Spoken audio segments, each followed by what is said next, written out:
Bonjour Monsieur Philippe Dinoyer. Bonjour. Vous êtes député de la deuxième circonscription, Première. de la première circonscription de Nouvelle-Calédonie. Alors merci d'avoir répondu à cette sollicitation pour ce troisième numéro de Regard d'Actu. On va rentrer dans le vif du sujet. On va commencer d'abord par cette législature. Vous avez été réélu récemment. Comment abordez-vous ce second mandat? Alors avec un petit peu d'expérience, évidemment, même si la configuration est très différente, comme vous le savez, les Français ont permis à l'Assemblée nationale un renouvellement assez important avec des groupes qui sont, pour certains, dans l'opposition plus importants, une majorité qui est un petit peu en dessous du seuil de la majorité absolue. Donc c'est intéressant parce que ça fait un parallèle avec la Nouvelle-Calédonie, quelque part, où on a aussi cette configuration qui nécessite, et c'est ça le plus important, d'aller rechercher des compromis et de construire des consensus. Ça se fait difficilement. Il y a des sujets, notamment en ce moment, sur le projet de loi de finances où on sent bien évidemment que ces compromis vont être difficiles à trouver, mais globalement, et c'était le cas en juillet, en août, lorsqu'on a travaillé sur les lois pour soutenir le pouvoir d'achat des Français, ces équilibres ont pu être trouvés. Donc c'est une manière aussi pour l'Assemblée nationale, pour les députés et les parlementaires en général, d'avoir un rôle encore plus important dans l'élaboration de la loi. Et je crois que du coup ça fait de ce mandat un mandat plus différent d'abord et instructif, même si on en a déjà eu un, comme c'est mon cas. Donc je suis très engagé évidemment sur les sujets calédoniens parce que la Nouvelle-Calédonie est frappée comme tous les territoires et les collectivités par le pouvoir d'achat qui diminue en raison de la conséquence du conflit en Ukraine. Il faut penser à le dire ici parce que nous avons un statut particulier, nous sommes loin de certains mécanismes, mais pour autant les difficultés sont les mêmes. Donc je suis rentré dans ce mandat pendant la campagne en faisant de la lutte contre la vie chère une priorité, c'est toujours le cas, et évidemment tous les autres sujets qui sont soit traditionnels, c'est-à-dire que je connais déjà, comme la continuité territoriale, comme l'ITR, comme la pérennité du sauvetage, de la défiscalisation aussi, parce que c'est un mécanisme important, c'est des sujets qu'on connaît, et puis il y en a des nouveaux dans lesquels je souhaite m'engager. C'est le cas aujourd'hui avec la délégation aux droits des enfants, qui est une nouvelle délégation dans laquelle j'ai l'honneur de siéger et d'en être secrétaire. Voilà, quelques exemples, mais Voilà. beaucoup d'énergie. Alors justement, c'était ma prochaine question. Vous faites partie de cette nouvelle délégation. Quels sont les sujets que vous allez porter au sein de cette délégation? Alors on a une réunion de bureau, la première réunion de bureau demain, justement, sur cette délégation pour élaborer un peu le programme. D'abord, il y a un sujet outre-mer, très large, qui à mon avis doit être mis dans nos travaux dès le début, c'est de connaître la situation du droit des enfants ou des droits des enfants dans les outre-mer, mieux qu'on ne la connaît aujourd'hui. Par exemple, dans le Pacifique, en Nouvelle-Calédonie, en Polynésie, aucune étude n'a été menée ces dernières années, donc on sait évidemment qu'il y a des progrès à faire, mais on ne sait pas de quoi on parle. Donc connaître les problèmes énormes, inadmissibles que rencontrent les enfants sur nos territoires d'outre-mer par une analyse statistique qui nous permet ensuite d'avoir les bons textes, c'est important. Il y a un texte également qui date de la précédente législature et sur lequel nous sommes engagés, c'est celui qui permettrait aux enfants de se voir reconnaître le statut de victime lorsqu'ils ne sont pas eux-mêmes victimes de coups, mais qu'ils constatent malheureusement que chez leur père et chez leur mère, dans leur couple en tout cas, dans leur famille, pardonnez-moi, il y a des atteintes physiques que les parents subissent les uns et les autres et qu'eux subissent aussi, mais psychologiquement. Et un problème se pose par rapport à l'autorité parentale. Il faut pouvoir aussi décréter que l'autorité parentale peut se perdre et même doit se perdre lorsqu'on est parent, père, mère, peu importe, et qu'on est auteur de violences physiques à l'égard de son conjoint dans la sphère familiale. Il faut qu'on puisse aussi déchoir de l'autorité parentale lorsque ces actes sont suffisamment importants pour qu'ils impactent l'enfant.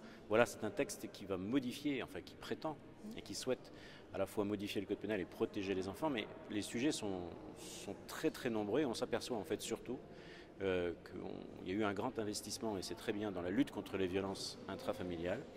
Mais il y a ces petites victimes, c'est pas péjoratif, mais parce que ce sont des enfants, dont il faut qu'on prenne plus en considération la situation souvent dramatique. Un chiffre seulement, mais il est horrible, il y aurait 10% des enfants qui auraient vécu un acte d'inceste pendant leur enfance. Donc c'est juste un chiffre pour illustrer la nécessité aussi de nous engager tous ensemble, et c'est transpartisan à l'Assemblée nationale dans ce domaine. Autre sujet d'actualité, l'examen du budget, vous l'avez cité tout à l'heure. un budget qui a beaucoup d'amendements, on parle de plus de 3000 amendements déposés. En tant que député de la Nouvelle-Calédonie, alors quel amendement vous allez porter pour défendre les intérêts du territoire? Alors il y en a plusieurs. Le premier qui me vient en tête, c'est la demande de prolongation du régime de défiscalisation, qui est un des 2 seuls outils de soutien au développement économique en Nouvelle-Calédonie. Il s'arrête en 2025, dit le Code général des impôts, et nous sommes déjà fin 2022 et plusieurs projets ne se lanceront pas si on ne change pas cette date, parce que entre le moment où vous vous lancez dans un projet, où vous concevez votre projet, vous déposez votre demande d'agrément, il se passe 3 ans, 4 ans, et donc on ne se lancera pas sur ces territoires si on ne bouge pas la date de la défiscalisation au-delà de 2025. Donc, je vais demander qu'un effort soit fait à ce niveau-là, et on est plusieurs députés à porter la même demande. Il y a une demande importante sur la rénovation des logements sociaux. En Calédonie, la construction s'est ralentie beaucoup, mais par contre, il y a énormément de travaux de rénovation dans un parc de logements social qui est assez ancien. Mais le problème, c'est que la défiscalisation n'aide pas assez, parce que le coût des travaux en Calédonie n'est pas du tout le coût des travaux qu'on constate en métropole, dans l'Hexagone. Donc là-dessus, il y a un effort supplémentaire pour que ces travaux puissent être véritablement accompagnés. Un amendement aussi pour la continuité territoriale, intérieure, non pas forcément seulement celle entre le territoire et Paris, mais intérieure, et c'est un problème qu'on rencontre entre les îles Loyauté et la Grande Terre, entre l'île des Pins, Bélep pour la Nouvelle-Calédonie, où on a ce phénomène de double insularité ou de triple insularité qui enclave des populations, qui les prive de certains droits, ou en tout cas qui les empêche d'accéder à certains droits ou à certains services. C'est un problème que rencontrent évidemment les Polynésiens aussi et d'autres territoires d'outre-mer. Donc, sujet important sur lequel je voudrais revenir. Et puis, un dernier dont je peux parler, ce sont les énergies renouvelables. Alors, les énergies renouvelables, elles ne sont pas soutenues, ne sont pas accompagnées fiscalement ici, bizarrement, alors que tout le monde appelle le plus possible de l'énergie produite à base de soleil ou de vent, mais ça n'est pas éligible à la défiscalisation. Et en Calédonie, ça nous pénalise parce qu'on n'a pas non plus le mécanisme de compensation des prix de l'électricité qui bénéficie à tous les Français, sauf les Calédoniens et les Polynésiens. Donc, je trouve qu'il serait logique, par rapport à la lutte contre les effets du réchauffement climatique, à la transition écologique et énergétique, qui sont des priorités à juste titre nationales du président de la République et du gouvernement, que des investissements pour produire de l'électricité à base d'énergie renouvelable et notamment de soleil soient éligibles à la défiscalisation. Et un dernier sujet dont je veux parler, c'est Enercal, qui est la société qui produit, transporte et distribue une partie de l'électricité, qui est en grande difficulté financière, effectivement, notamment parce que les effets de la guerre en Ukraine ont amené le quadruplement ou le quintuplement des prix du charbon, ce qui fait pour Enercal aujourd'hui qu'il a entre 4 et 5 milliards de francs CFP à trouver, sauf à devoir augmenter encore les prix de l'électricité des Calédoniens. Mais comme cette électricité est déjà la plus chère de France, qu'elle vient déjà de connaître 11% d'augmentation, et qu'il faudrait encore l'augmenter de 20%, moi je considère que, puisque c'est un effet conjoncturel, la solidarité nationale devrait jouer pour accompagner les Calédoniens et éviter qu'ils ne subissent encore une nouvelle hausse du tarif de l'électricité. Alors cette mesure viendrait en complément des mesures votées par les autorités là-bas qui voudraient peut-être taxer, transférer un certain nombre de taxes pour soutenir Enercal. Oui, vous avez raison, il y a des mesures qui doivent être prises, certaines existent déjà, d'autres sont en attente en Calédonie, puisqu'on a beaucoup de compétences en la matière, mais aujourd'hui, je m'en suis entretenu avec le directeur de la société Enercal, c'est partagé par le membre du gouvernement calédonien qui suit le secteur de l'énergie, on voit bien que la Calédonie n'a pas les moyens d'aider à la hauteur du problème qui se pose, Enercal. Et donc il y a en fait 2 ou 3 possibilités. On trouve cette solidarité nationale et qui s'exprime pour sauver conjoncturellement les Calédoniens d'une hausse supplémentaire insupportable. Soit on ne trouve pas, et donc Enercal n'a d'autres moyens que d'augmenter encore de 20%, mais je vous laisse imaginer à quelle hauteur le prix de l'électricité va arriver alors que les Calédoniens sont aussi pénalisés comme les autres par l'augmentation du coût de la vie, ou bien Enercal ferme. C'est évidemment une perspective dans laquelle personne ne peut se lancer, mais c'est une réalité aujourd'hui, là, des prochains mois. Il y a une menace très claire qui pèse sur l'unique producteur et transporteur d'électricité en Calédonie. Donc je pense qu'il y a à la fois une urgence et un contexte qui justifie cette aide. Cette solidarité nationale vis-à-vis de Enercal que vous évoquez pourrait être sur quelle forme? Est-ce que c'est intégrer par exemple les prêts à vider dont c'est également discuté ou... Alors moi je propose une aide directe, une forme de subvention à cette société publique, enfin c'est une société économique mixte mais publique qui exerce un service public essentiel. Mais si le gouvernement propose d'autres biais, d'autres moyens qui aboutissent au même résultat, je suis preneur. L'objectif, ce n'est pas forcément que ma solution soit adoptée, mais que Enercal et surtout les Calédoniens soient préservés d'une nouvelle hausse des tarifs de l'électricité. On va passer sur la thématique de l'avenir institutionnel. Le 28 octobre, la Première ministre Elisabeth Borne va recevoir les partenaires de ce qu'on appelle la nouvelle convention des partenaires. Qu'attendez-vous de cette rencontre? J'attends qu'elle se tienne avec tout le monde déjà. C'est un peu simple de le dire, mais c'est le premier obstacle qui est devant nous. Vous le savez, on part de très loin, on ne se parlait plus d'avenir institutionnel, jusqu'à il y a encore très peu de temps. Le ministre des Outre-mer est venu en Nouvelle-Calédonie. Ça a, ce que je dis assez souvent, enclenché une forme de dynamique et surtout de perspective. Madame la Première ministre s'engage dans cette perspective et invite tout le monde. Donc il faut que tout le monde vienne. Ça n'est pas une décision très compliquée puisqu'on va parler de méthode, de calendrier, de thématique. On ne va pas encore engager les choses, même si moi j'y suis prêt. Mais le plus important, c'est que tout le monde retrouve sa place autour d'une table et qu'on s'engage tous dans un calendrier. Si on franchit cette étape du 28 octobre, puisque c'est la date de la réunion de la Convention des partenaires, on aura franchi un grand pas pour trouver, en tout cas retrouver, le chemin du dialogue et du consensus. Donc ça, c'est ma première attente. Elle est très importante, elle est essentielle. Elle n'est pas encore garantie, puisque le FLNKS doit s'exprimer pour savoir s'il participe ou pas en tant que tel à cette convention des partenaires. Ensuite, c'est important aussi parce que l'État manifeste qu'il continue de vouloir conduire le dossier calédonien à la solution, on ne sait pas encore laquelle, institutionnelle, qui est attendue par tous les Calédoniens. Parce que tous les Calédoniens, quelle que soit leur sensibilité, attendent, puisque l'accord de Nouméa est arrivé à son terme, qu'on remplace l'accord de Nouméa par un nouvel accord. Donc c'est aussi un engagement fort de la Première ministre. Le président de la République est dans ce sujet depuis très longtemps déjà. Et c'est un engagement fort qui, à mon avis, doit rassurer les Calédoniens. Et il n'en revient maintenant plus qu'aux Calédoniens, aux responsables politiques, institutionnels et de la société civile, d'être à la hauteur de ce rendez-vous en se donnant le temps qui est nécessaire, mais pas tout le temps possible non plus. Et on n'a pas des dizaines d'années devant nous. Il faut simplement qu'on se mette d'accord pour discuter des sujets qui fâchent, qu'on connaît, et trouver des équilibres pendant l'année 2023, parce qu'il nous faudra changer la Constitution.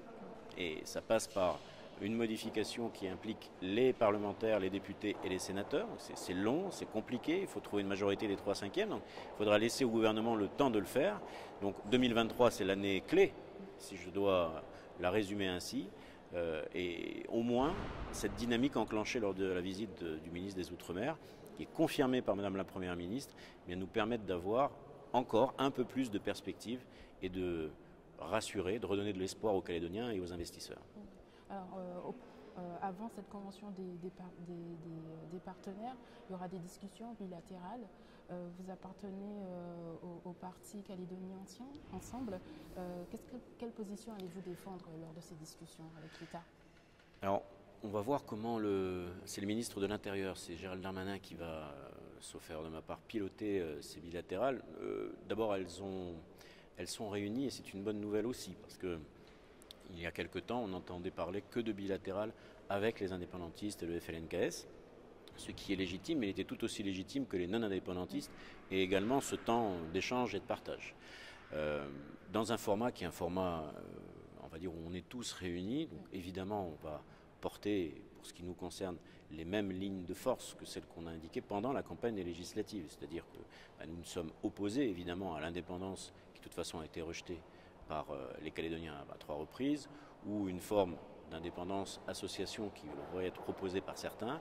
On est opposé aussi à une partition du territoire, et c'est très important de le redire. La solution, elle sera collective ou elle ne sera pas. Il ne peut pas y avoir un bout de solution institutionnelle dans le nord et dans les îles et un autre dans le sud, ça ne va pas marcher.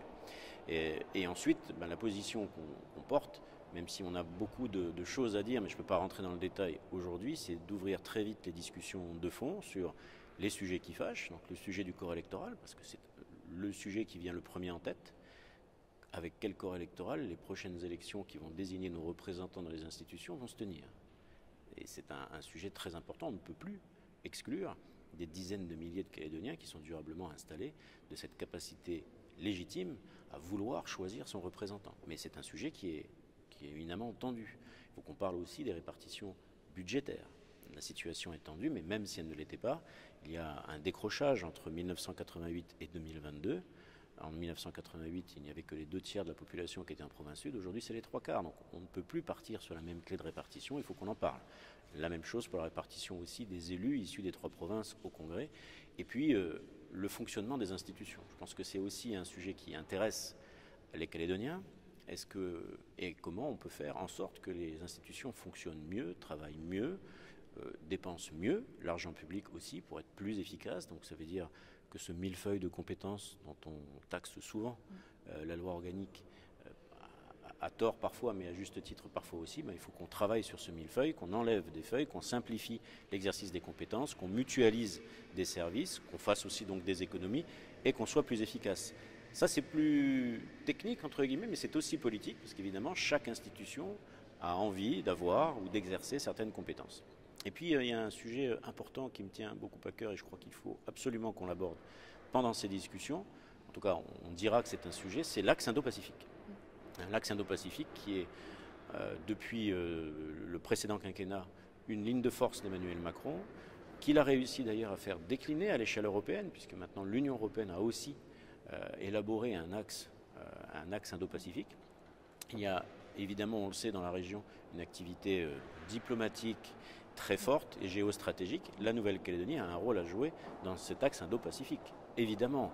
Et c'est un rôle bénéfique pour la Nouvelle-Calédonie parce que ça nous permettra d'être mieux intégrés dans la région, de servir aussi de vitrine à la fois à la France, mais aussi à l'Union européenne, de faire rayonner le savoir-faire, les capacités importantes des entreprises, des Calédoniens dans la région et d'aller conquérir aussi des parts de marché, bref, de s'implanter et puis d'avoir une force, une ligne de force avec la France, avec l'État pour, non pas je dirais menacer, mais faire face à la menace un petit peu hégémonique que la Chine a commencé à implanter depuis plusieurs années dans le Pacifique. Et quand je dis un petit peu hégémonique, c'est un euphémisme. Donc cette volonté hégémonique, il faut qu'elle soit tempérée, il faut qu'elle soit freinée par l'affirmation d'un État fort, comme la France l'est, avec des partenaires forts, comme l'Australie, la Nouvelle-Zélande. Et donc, moi ici, à l'Assemblée nationale, je demande à être membre du groupe d'amitié France-Australie, peut-être à le présider pour justement que cette relation entre la France et l'Australie, dans l'axe Indo-Pacifique, elle soit nourrie d'initiatives qui permettront aussi un peu de stabilité dans notre région et puis des échanges économiques, sociaux, culturels, scientifiques, éducatifs.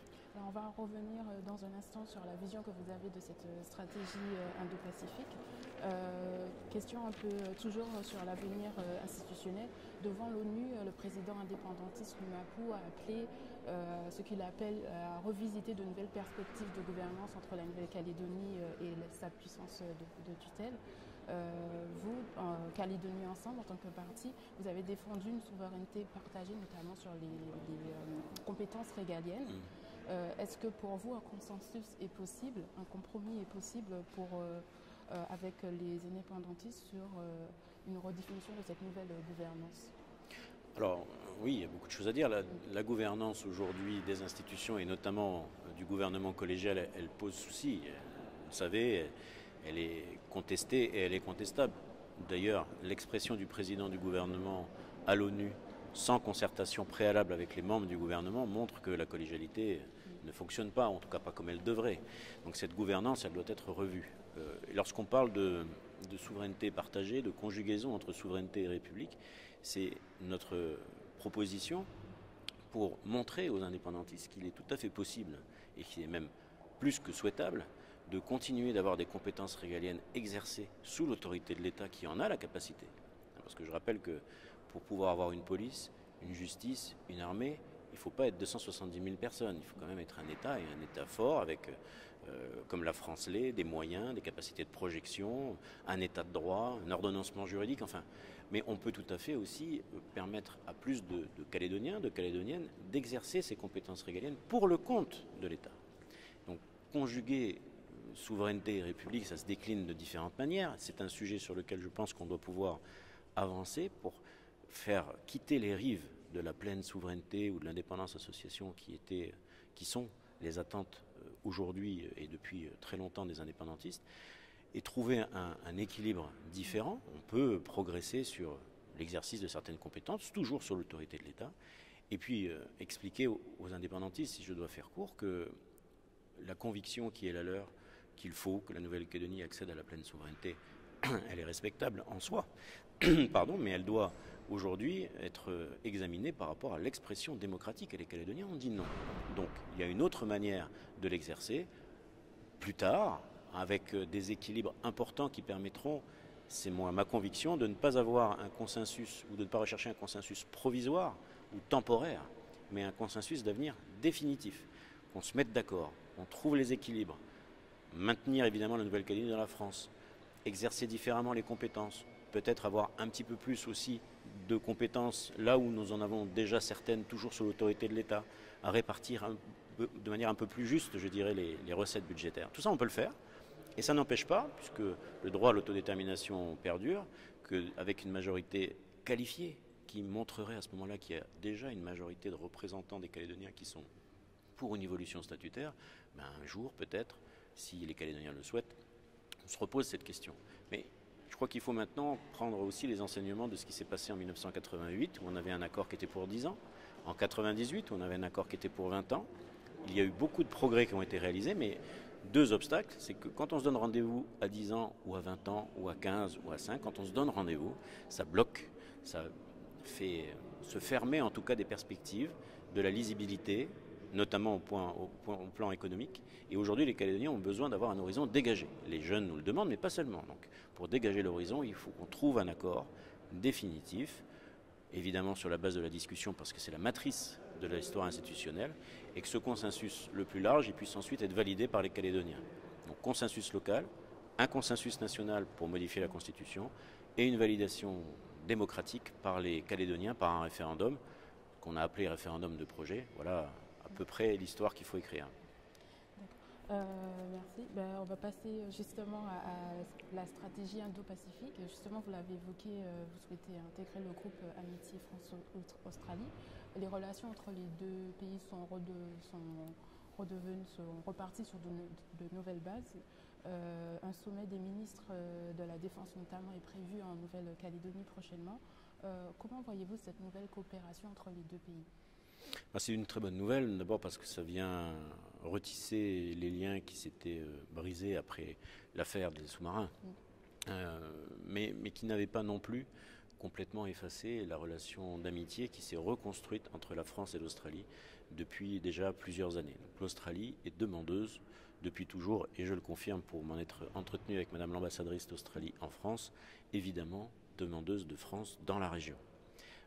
Il y a plusieurs raisons à ça. Il y a une raison stratégique et militaire, donc ce qui fait que cette initiative est très importante aussi. Ça montre la volonté de la France, de son ministre des Armées Sébastien Lecornu, d'agir, de montrer sa présence et sa capacité de projection dans la région. Donc c'est important en termes d'exercice avec les forces militaires australiennes et néo-zélandaises et d'autres également dans la région. C'est important pour les Calédoniens parce qu'on va aussi permettre d'asseoir des bases un peu plus élaborées, un peu plus denses de militaires, de forces navales, de forces terrestres, de forces aériennes sur le territoire. Mais l'axe Indo-Pacifique, ce n'est pas seulement une défense ou une capacité de projection, c'est aussi peut-être surtout une stratégie diplomatique, économique, culturelle, scientifique qui doit se nourrir. Et c'est là où le groupe d'amitié France-Australie, en tout cas moi je le souhaite, peut jouer un rôle modeste, mais pour nourrir la réflexion de la France, du président de la République, des pays de la région, et voir comment on va concrètement donner corps à cet axe Indo-Pacifique qui part de Paris, en passant par New Delhi, Canberra, la Nouvelle-Calédonie et la Polynésie française, que je n'oublie pas. Donc ce dernier morceau de l'axe Indo-Pacifique, dans une zone du monde où tout le monde s'accorde à reconnaître qu'il y aura probablement les 2/3 de la croissance du siècle actuel qui va se produire, les tensions les plus fortes compte tenu des effets du réchauffement climatique, des tensions entre la Chine et les États-Unis et une tentation hégémonique quand même qui se démontre depuis plusieurs années dans la région, qui pose un souci diplomatique. Ces éléments-là, ils sont bien sûr, je dirais, plus grands que nous. Et on peut et on doit pouvoir jouer un rôle là-dedans pour montrer aussi à l'Union européenne qu'elle est présente dans cette zone uniquement grâce au territoire français, depuis le Brexit, Polynésie, Wallis-et-Futuna, Nouvelle-Calédonie. Le groupe d'amitié France-Australie et l'Australie est demandeuse de tous ces types de relations, j'en suis certain, mais à condition aussi pour nous et pour eux d'être actifs, d'être concrets, de faire des propositions qui permettront, en plus de cette réunion des ministres des armées et en plus des voyages ministériels ou diplomatiques, par exemple à des réunions économiques, à des réunions éducatives. On sait qu'il y a beaucoup d'échanges qui se passent entre les Calédoniens et l'Australie chez les étudiants, dans les familles calédoniennes. C'est la même chose au plan scientifique. On a une biodiversité qui est extraordinaire, un récif, une barrière de corail et des récifs pristines. Un tiers de la planète des récifs pristines sont en Nouvelle-Calédonie. Donc on a une richesse et une biodiversité à défendre, à protéger, avec la responsabilité qui va avec. C'est un enjeu qui nous dépasse aussi, dans lequel il faut qu'on puisse s'engager. Enfin, les sujets, ils sont quasiment innombrables, mais chaque étape, comme celle que vous venez d'indiquer, le groupe d'amitié pourra y contribuer, évidemment le gouvernement y contribuera, et j'espère que les Calédoniens prendront de plus en plus conscience que c'est une chance, une opportunité aussi pour la Nouvelle-Calédonie d'être partie prenante de cet axe. On va passer sur l'angle économique de cette stratégie. Le président Macron sera le 18 novembre au sommet annuel du Forum de coopération économique Asie-Pacifique. Je crois que vous également, vous y serez. Quelles sont vos attentes sur cette rencontre ? Alors c'est d'abord symboliquement, c'est très important parce que c'est une première pour un chef d'État français d'être présent, d'assister à ce sommet. Donc la symbolique, elle a toujours une importance. Formellement, là encore, ça montre à nouveau, de manière réitérée et constante, l'intérêt de la France dans la région, en Nouvelle-Calédonie, mais pas seulement. Et c'est très important pour les équilibres dont on parlait tout à l'heure, qu'il n'y ait pas seulement une guerre sino-américaine qui se déploie dans la région. On a vu les initiatives qu'a pris le président Biden récemment avec les pays du Forum des îles du Pacifique. On sait l'implantation de la Chine dans la région. Il est très important qu'une force d'équilibre, comme la France, montre aussi, elle l'a déjà dit, mais continue de montrer son intérêt. Donc c'est formellement très important et bien entendu, on peut attendre des déclarations de la part du président de la République en termes d'investissement au sens peut-être un peu plus économique ou budgétaire du terme, d'investissement dans le développement économique de la région, parce que c'est aussi de ça dont il est question. Comment faisons-nous dans cette région du monde vers laquelle tout le monde tourne ses yeux, parce que, encore une fois, c'est là où la croissance sera la plus forte dans les 50 prochaines années. Comment faisons-nous, à distance, pour déployer des moyens, ouvrir et donner accès à des projets, permettre des synergies également entre ces territoires, puisque c'est aussi de ça dont il est question, et comment ces grandes puissances comme la France, l'Union européenne, peuvent nous aider, nous, petits territoires et petits États pour d'autres du Pacifique, à nous développer, à travailler avec eux, mais à travailler également entre nous et à développer ces synergies. On a besoin de sortir de nos îles. On a besoin de sortir de nos îles, pas seulement physiquement, mais économiquement, et on en a la capacité.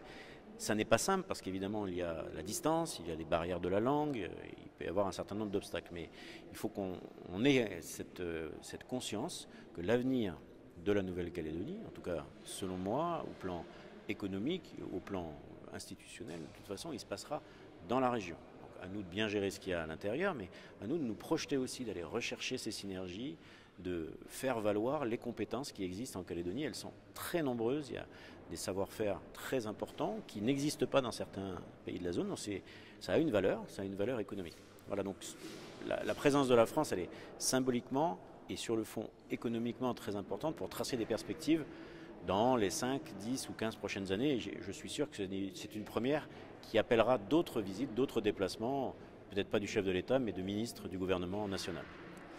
On va reparler du sommet américain avec le Forum des îles Pacifiques.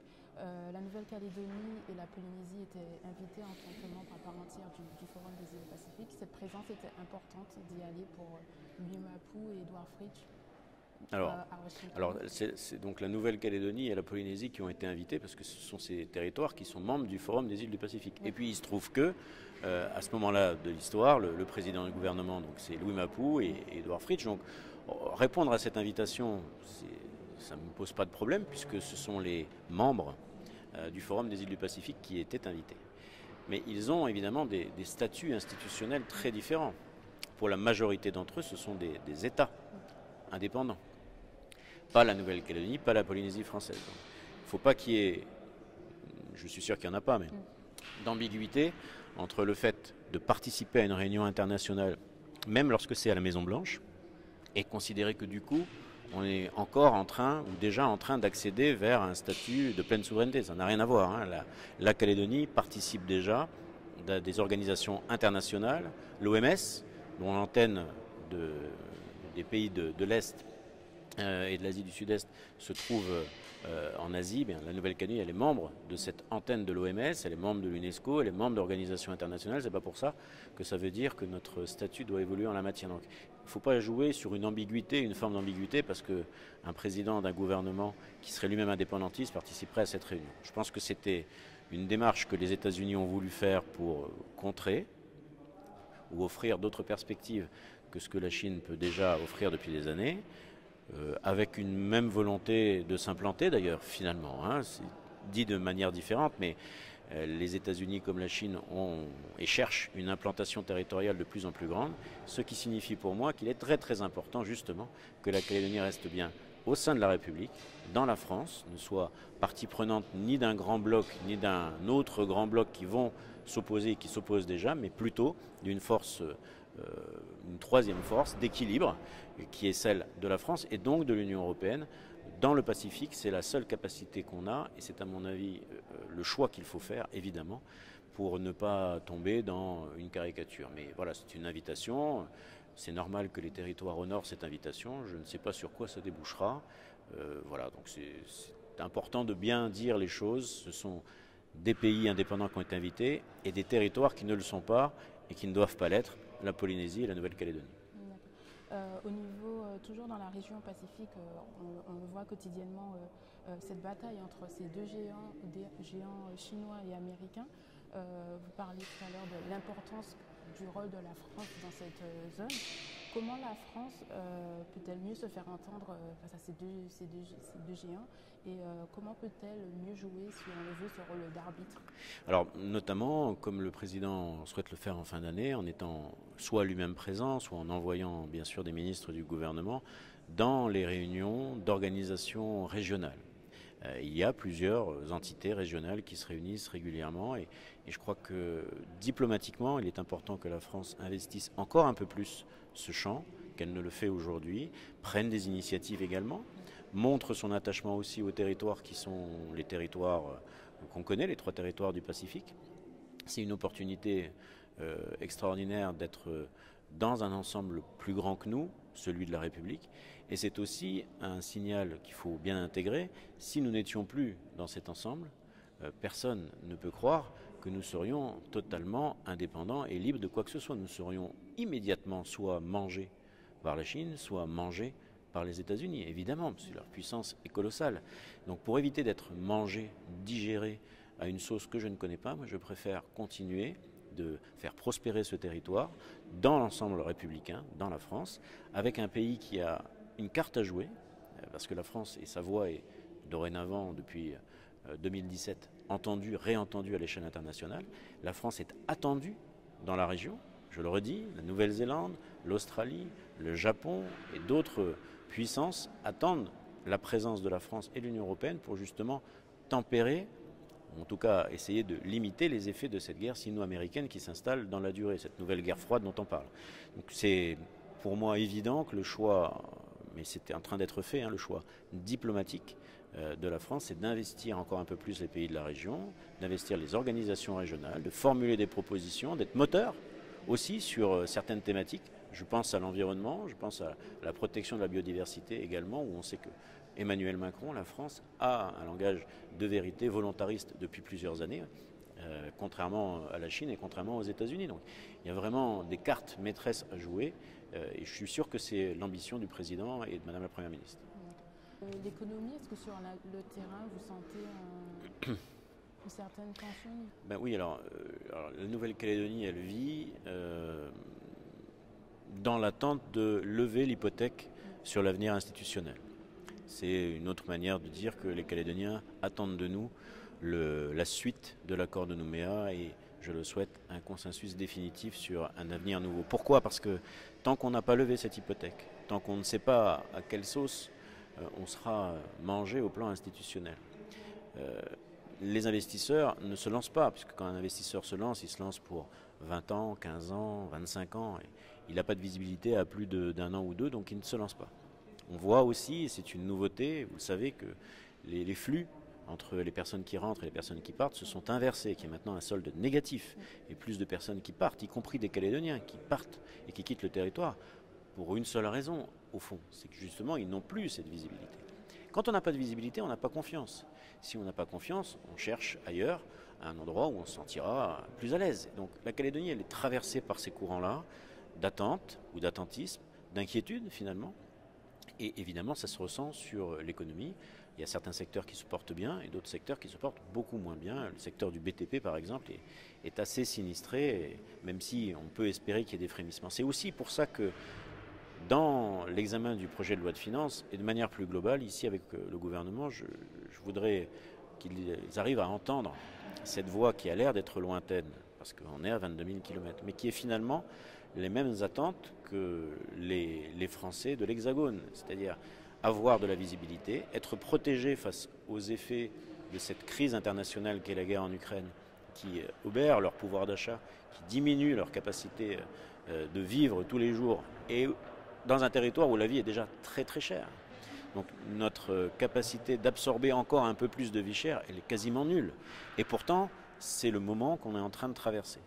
Donc là aussi, mais de manière beaucoup plus court-termiste, il faut vraiment, encore une fois, que la France montre sa solidarité par des actions ponctuelles, on en a parlé tout à l'heure en tout cas, mais fortes pour permettre d'attendre, je l'espère le moins longtemps possible, mettons en 2023, que nous levions cette hypothèque institutionnelle. Et à ce moment-là, j'en suis absolument convaincu, dès lors que nous serons dans une nouvelle organisation, qu'il y aura de manière définitive une perspective, une stabilité. À ce moment-là, la reprise économique, elle sera au rendez-vous. J'en suis certain, puisque c'est un territoire avec des capacités qui sont quasiment infinies, un potentiel de développement qui est énorme et qui réattirera non seulement des investisseurs, mais aussi des acteurs économiques, des consommateurs qui trouveront que la Calédonie est aussi un endroit où il fait bon vivre, parce qu'il fait bon vivre en Nouvelle-Calédonie, bien sûr. Donc, levons cette incertitude, redonnons de l'espoir, notamment aux jeunes générations, permettons-leur de revenir s'installer sur leur terre, de mettre à profit leurs compétences.